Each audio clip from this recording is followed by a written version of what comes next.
Hello students, welcome to chemical science. और बच्चों, last के दो वीडियोस में हमने दो चैप्टर के प्रीवियस 12 ईयर्स पेपर को एनालाइज किया था।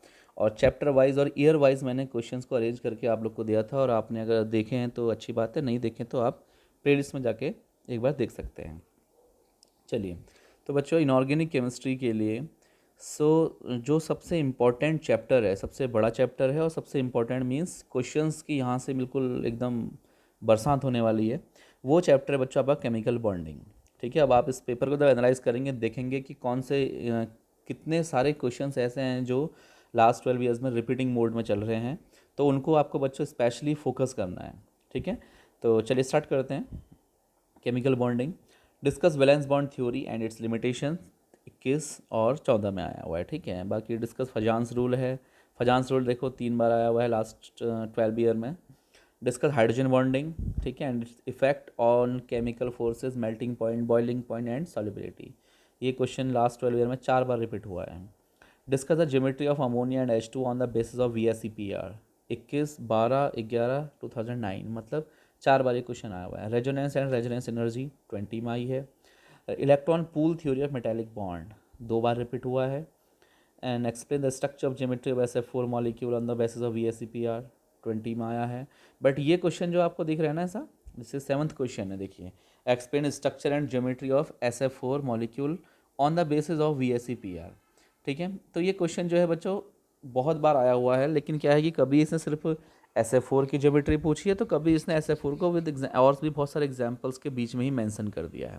ठीक है, ज़्यादा एग्जाम्पल्स आएंगे तो समझ लीजिए कि वो लॉन्ग क्वेश्चन में आया होगा, क्योंकि मैंने इसमें यहाँ पे मार्क्स का यहाँ पे मार्क्स डिस्ट्रीब्यूशन जो है वो मैंने यहाँ पे मेंशन नहीं किया है। Write a brief note on hybridisation 20 में है। मेटेलिक बॉन्ड और बॉन्ड ऑर्डर, अब ये बॉन्ड ऑर्डर ये छोटी छोटी चीज़ें हैं जो MOT के अंदर हैं बट बहुत बार पूछी गई हैं। Discuss MOT, how does this theory differ from VVT, draw molecular orbital diagram of N2 molecule and NO explaining it's magnetic behaviour. ठीक है, 16 and 2008। What is 3 centre 2 electron bond. अच्छा, ये टॉपिक जो है बच्चों एक दूसरे नाम से भी यहाँ पर आ सकता है, किससे, मल्टी सेंटर बॉन्डिंग से। मल्टी सेंटर बॉन्डिंग, ठीक है, ये इस नाम से भी एक चैप्टर, ये टॉपिक जो है इस नाम से ही पूछा जाता है, मल्टी सेंटर बॉन्डिंग, या फिर 3 सेंटर 2 इलेक्ट्रॉन बॉन्ड क्या होता है। ठीक है, या फिर स्ट्रक्चर ऑफ डाइबोरान, इस नाम से भी ये क्वेश्चन पूछा गया है बहुत बार। चलिए, predict the bond order and number of unpaired electrons in O2 minus two O2 and O2 plus using MOT। ठीक है, बहुत इजी क्वेश्चन है ये। क्वेश्चन बच्चों बहुत बार रिपीट हुआ है, कभी इस फॉर्म में तो कभी अदर फॉर्म में। अभी देखते हैं, differentiate between VBT and MOT। ठीक है, डिफरेंस लिखने को आए हैं। बॉर्न हैबर साइकिल, ठीक है, स्टेबिलिटी ऑफ आयनिक कंपाउंड में पूछी गई है 10 में एंड 15 में। Calculate the percentage of ionic character of KCl, electronegativity values दे रखी हैं और आपसे पूछा गया है, 15 में क्वेश्चन है। सेम क्वेश्चन बच्चों रिपीट भी हुआ है, बट क्वेश्चन सबको सेम है, एग्जाम्पल आपको दूसरा डिस्कस किया है। जैसे यहाँ पर KCl है तो कहीं पर HI डिस्कस किया है, वो मैं इसे मैंशन करना भूल गया। Then discuss structure of H3O positive hydronium ion on the basis of VSEPR। ठीक है, तो 13 एंड 15 में आया है। डिस्कस द स्ट्रक्चर ऑफ डाइबोरान, देखिए सेम क्वेश्चन, ये मैं आपको बताया था ना अभी, जो क्वेश्चन मल्टी सेंटर बॉन्डिंग से आ जाता है या फिर 3 सेंटर 2 इलेक्ट्रॉन बॉन्डिंग से आता है, तो सेम क्वेश्चन बच्चों यहाँ पे स्ट्रक्चर ऑफ डाइबोरान है। और ये देखिए कितने बार रिपीट हुआ है, 14, 12 and 2008। Radius ratio rule and structure of ionic solid, अच्छा है।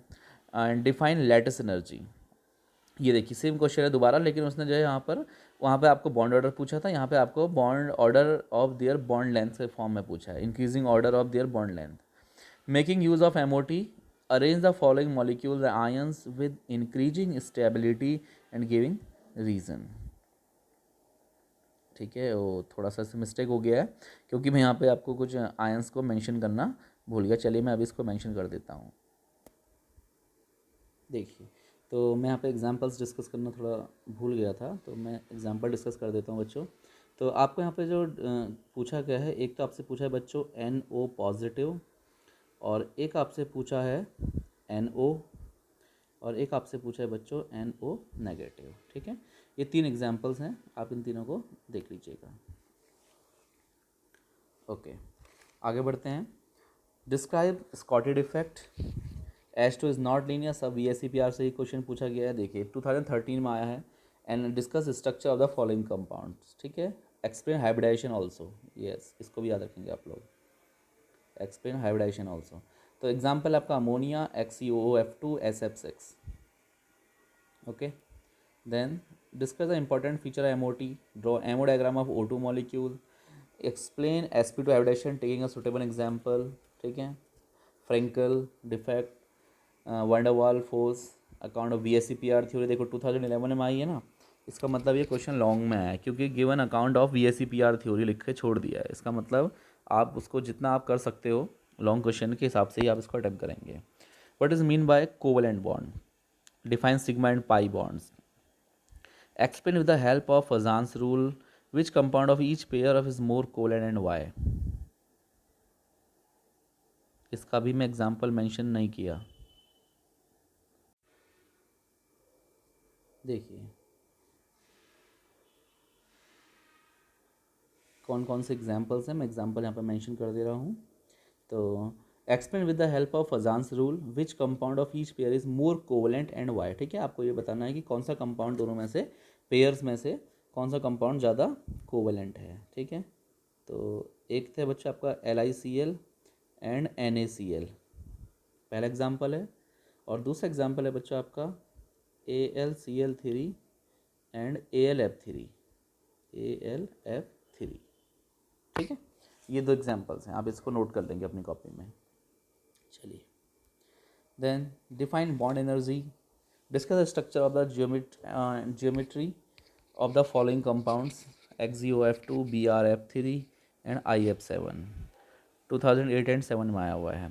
Explain sp3 hybridization 2008, differentiate with example between inter and intra molecular hydrogen bonding. Hydrogen bonding से बच्चों पहले भी क्वेश्चन पूछा गया है। Nitrogen can form NCl3 while phosphorus can form PCl5 as well as PCl3, ठीक है। Explain Y. Right the molecular orbital electronic configuration of C2 and NO molecule, ठीक है। ये MOT का क्वेश्चन है बच्चों, याद रखेंगे। कौन सा है? MOT का क्वेश्चन है, ठीक है। MOT डायग्राम जब आप बनाएंगे तो जो भी आपको उसमें इलेक्ट्रॉनिक कॉन्फ़िगरेशन मिलेगा, ठीक है, ऑर्बिटल्स, कौन सा? मॉलिकुलर ऑर्बिटल्स का, ठीक है। एटॉमिक ऑर्बिटल्स नहीं, मॉलिकुलर ऑर्बिटल्स में जो भरेंगे इलेक्ट्रॉन्स, उसको आपने लिखना है, ठीक है। वो वाला इलेक्ट्रॉनिक कॉन्फ़िगरेशन आपने लिखना है बच्चों यहाँ पर, ठीक हो गया। चलिए, तो आपने देखा कि लास्ट 12 ईयर में से 39 क्वेश्चंस इसमें मुझे दिखे हैं डिफरेंट टाइप के, और जिसमें मोस्टली क्वेश्चन जो है रिपीटिंग मोड में है। देखो क्वेश्चन 2 में है, 2 बार आया है, 2 बार आया है, 2 टाइम्स ये भी आया है, और बहुत कम क्वेश्चंस ऐसे हैं जो सिंगल टाइम्स वाले हैं। बाकी ये देखिए, ये इतने टाइम्स आए हैं, ये है फ्रिक्वेंटली रिपीटिंग मोड में जो क्वेश्चन है। और सबसे बड़ा आपने यहाँ पे नोटिस किया होगा, सबसे इंपॉर्टेंट क्वेश्चन मुझे यहाँ पर जो लगा है MOT एंड VBT बच्चों, ये क्वेश्चन हमेशा लॉन्ग में ही आए हैं, ठीक है। तो MOT और VBT को आप बिल्कुल स्पेशली ध्यान से पढ़ के जाएँ, ठीक है। ये देखिए MOT एंड VBT वाला, और VSEPR, ठीक है। VBT नहीं, VSEPR, बाय मिस्टेक बोल दिया, सॉरी। तो MOT and VSEPR theory long questions आए हैं, और बहुत बार आए हैं, फ्रिक्वेंटली रिपीट होने वाला क्वेश्चन है, और इसके एग्जाम्पल्स बहुत आए हैं।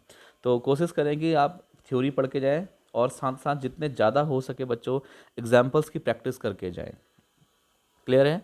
और आप जिससे भी पढ़ रहे हो अपनी नोट्स या कोई बुक, उसमें जो है इन टॉपिक्स में ईयर वाइज मेंशन कर लीजिए, जिससे आपको पता चल जाएगा कि कौन सा क्वेश्चंस कितने बार रिपीट हुआ है और उसको कितनी इंपॉर्टेंस देनी है। आपको बार बार प्रीवियस ईयर कोई बुक्स वगैरह खोलने की ज़रूरत नहीं है, टाइम टेकिंग होता है, तो एक ही बार मेंशन कर लीजिए चैप्टर वाइज, ठीक है। और बच्चों इन वीडियोस को अपने और क्लास के स्टूडेंट्स के साथ, अपने फ्रेंड्स के साथ शेयर कर दीजिए, ज़्यादा से ज़्यादा बच्चों की हेल्प हो जाएगी। ओके।